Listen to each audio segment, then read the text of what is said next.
This is France. For days on end, people in France have been going out onto the streets to protest. These protests weren't small by any standard.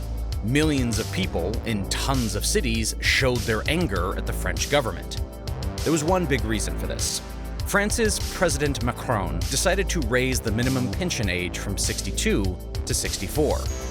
Understandably, many people in France weren't too happy about this decision. But for most people, this isn't all that important, right? Well, that's not entirely true.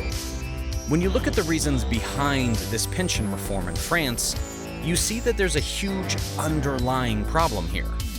Europe is in the middle of a population collapse. In this video, we'll discuss how this situation evolved in the first place and how serious the problems are. By the way, a quick reminder to please hit that like button.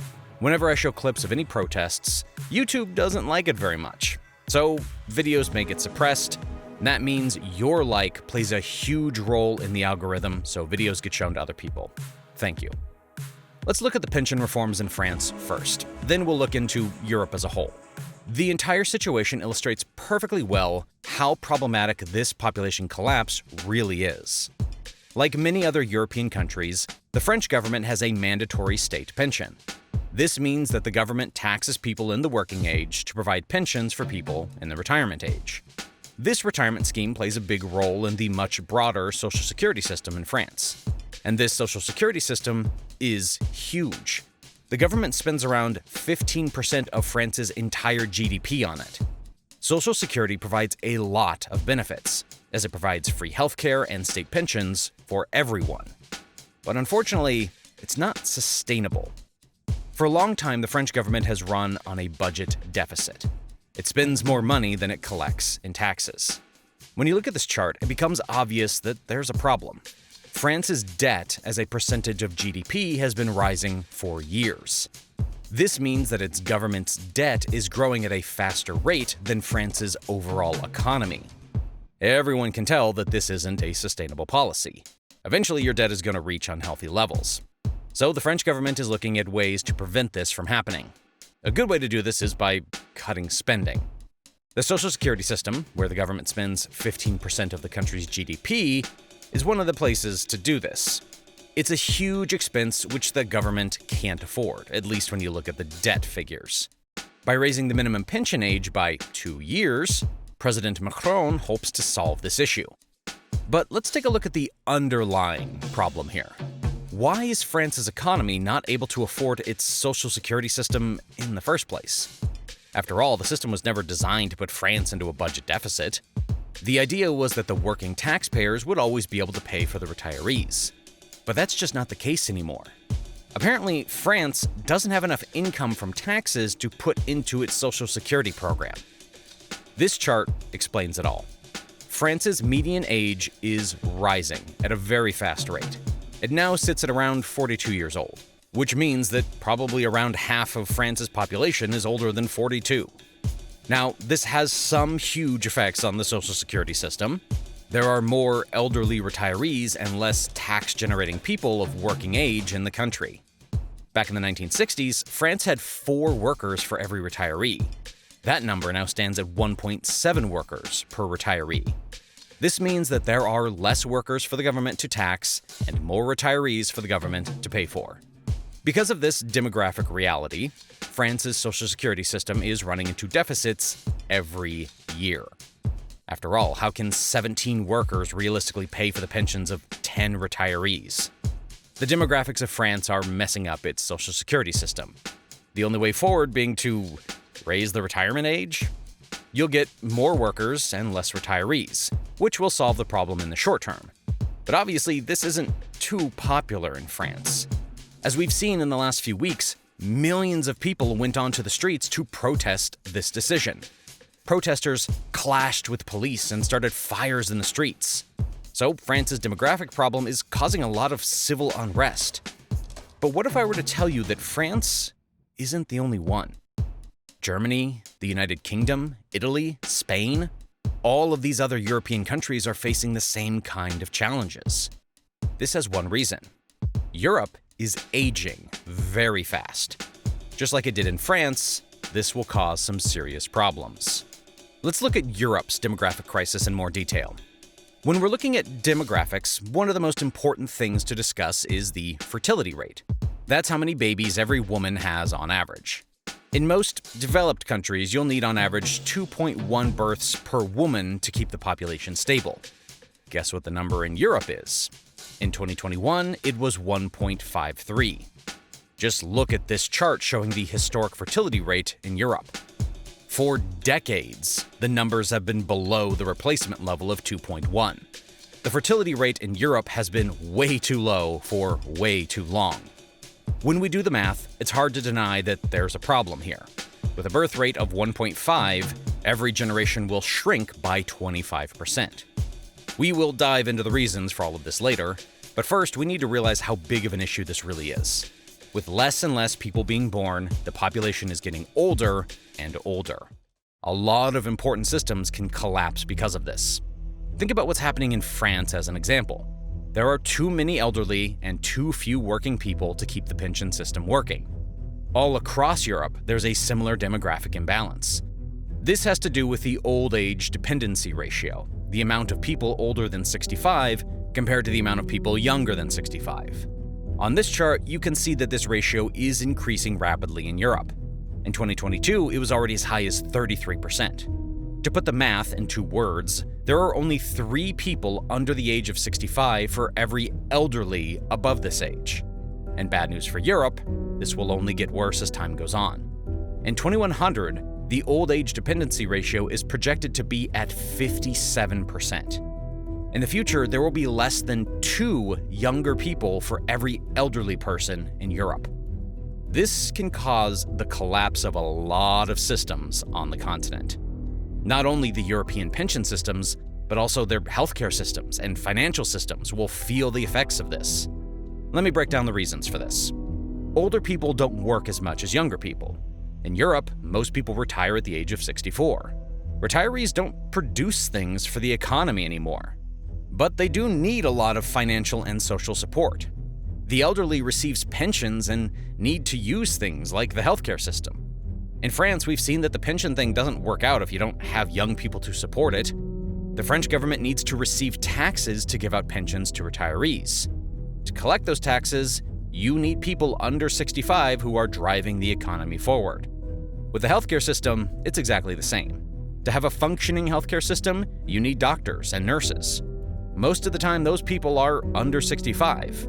But remember that Europe has only around 3 people under 65 for every retiree, soon to be 2. There are only 3 people to provide the financial support for every retiree, which is asking a lot. As if this wasn't bad enough, the aging European population is also terrible for the economy. With a fertility rate of 1.53, the new generations in Europe are getting smaller and smaller. Inevitably, the labor market will suffer from this.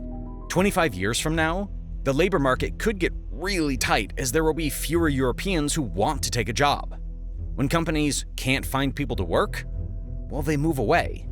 The smaller labor market could then lead to an economic slowdown. With extremely low fertility rates, this is a very real scenario in Europe. Now, some European countries have already found a solution to this: immigration. But first, I'd like to talk about why this is happening in Europe and not anywhere else. To be fair, Europe is not the only continent facing a problem with demographics. On the contrary, most developed countries are having problems with aging. But Europe is just the first one to feel the harsh effects of it. This chart shows the fertility rate per continent. In every part of the world, they're falling. Over the last 70 years, global fertility rates fell by 50%. But Europe just has the worst fertility rates among them all. Of course, there are exceptions to this rule. China, Japan, and South Korea all have very low fertility rates too. But what's causing this huge decline in fertility rates in the first place? We'll take 2 countries as example: Congo and Italy. The 2 are very different in a lot of ways, including in their fertility rates. According to the World Bank, Congo has a fertility rate of 6.2, and Italy one of 1.2. The people in Congo have way more kids than people in Italy. There are a lot of reasons for this, including religion, culture, whether women have jobs, or infertility. But the biggest factor may be this: how developed a country is. Most people in Congo are farmers. Kids can help their parents out on the farm, so it simply makes sense for them to have a lot of children. And when these farmers get old, they need to have a lot of kids to take care of them. The government of Congo isn't going to help them out with pensions, so having children is a must. In Italy, however, most people work in the service industry. When you're working at a bank or a school in Italy, there isn't a lot of economic incentive to have kids. Having a lot of children will take a lot of time and money, and you don't need to anyway. After all, when you retire, the Italian government takes care of your pensions. That's why in Congo, having kids is necessary. But in Italy, the opposite is true. In general, developed countries have lower fertility rates than underdeveloped ones. Over the last 70 years, the world has developed a lot, which is the main reason for global fertility rates dropping by 50%. Globally, people have fewer reasons to have a lot of children. Europe is just ahead of other continents in this trend. Europe and North America have been the most developed continents in the world for decades. And with extensive social security programs provided by governments, there is even less of a need to have children in Europe. With things like pensions, healthcare, and unemployment already taken care of by the state, you don't need children for your social security. This is why Europe is leading the way in the fertility rate decline. But countries outside of Europe could soon follow. We've already talked about the problems that low fertility rates can bring to a country. It leads to an aging population, which could damage Europe's economy and threaten systems like healthcare or retirement. Remember, Europe will only have 2 people under 65 for every person above it in the foreseeable future. To prevent the huge demographic problems from getting out of hand, Europe needs to quickly find a solution to the aging of their population. The most obvious solution is getting more children, which is kind of ironic. When Europe developed, Europeans thought that having a lot of children wouldn't be necessary anymore. After all, the government would provide the pensions and the healthcare for them, right? But now this whole system threatens to collapse precisely because Europe doesn't have enough children. To prevent this from happening, Europe needs to increase its fertility rate from an unstable 1.53 to a stable 2.1. But this is easier said than done. First of all, how are you going to encourage people to have more kids in the first place? As Europe became more developed, many countries implemented child allowances. Basically, European governments pay their citizens to have kids in what are called family benefits. For example, parents in Germany can receive up to €250 every month to raise their child. Through such financial incentives, governments hope to crank up their fertility rates. Across the European Union, countries have spent €315 billion on family benefits in 2019. This spending has increased by 43% since 2000, according to Eurostat data. But in spite of the financial encouragement, the programs haven't worked particularly well, at least when we look at fertility rates. Child allowances have been around for a while now, but fertility rates haven't improved at all. You can say that people in Europe still aren't motivated enough to have more children. And even if European governments find the secret formula to crank up fertility rates back to 2.1, it might be too late. Fertility rates under this replacement level of 2.1 have a delayed effect. When people have fewer babies now, it will only affect the labor market 20 years from now. How many 20-year-olds there will be in 2043 is already pretty much set in stone. If Europe is already having problems now, there is nothing it can do to resolve that in the short term. Or is there? Luckily for Europe, it has one more trick up its sleeve, and that is immigration. In 2021 alone, Europe took in around 2.3 million immigrants. These immigrants were significantly younger than the average European, aged 30 years old on average. In 2022, 5.3% of the people living in the European Union were born outside of the EU.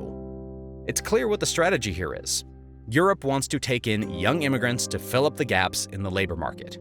In France, the country that is struggling with its pension system due to an aging population, 10% of the population was born in a foreign country. And that figure of 10% excludes the children of those immigrants who were born in France. Most of these immigrants come from Africa, where the fertility rates are much higher. For France, it doesn't take much of a sales pitch to get immigrants into its country. Immigrants have a lot more opportunities in France than most of the time in their home country. France just has a better education system and better paying jobs than most countries in Africa. So, this is a win-win situation, right?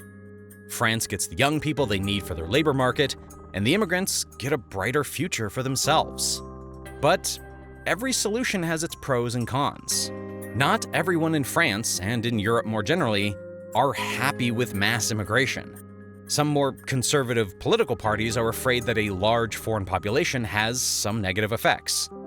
They fear that it endangers their country's traditional culture, leads to higher crime rates, and that it takes away economic opportunities for young Europeans. Okay, now I won't go too deep in the rabbit hole of European immigration policies, but it's important to understand that immigration is a divisive topic in European countries.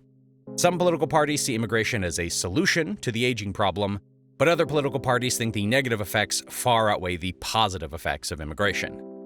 Because of this clear divide, immigration might not always be the solution. When fertility rates stay at their current low levels, European countries would have to keep inviting millions of new people into their borders for years. Many Europeans aren't in favor of this idea, making it hard for governments to get political backing for it. Immigration is still a good short-term solution to Europe's aging problem. But in the long term, Europe has to fix the underlying problem, their fertility rate.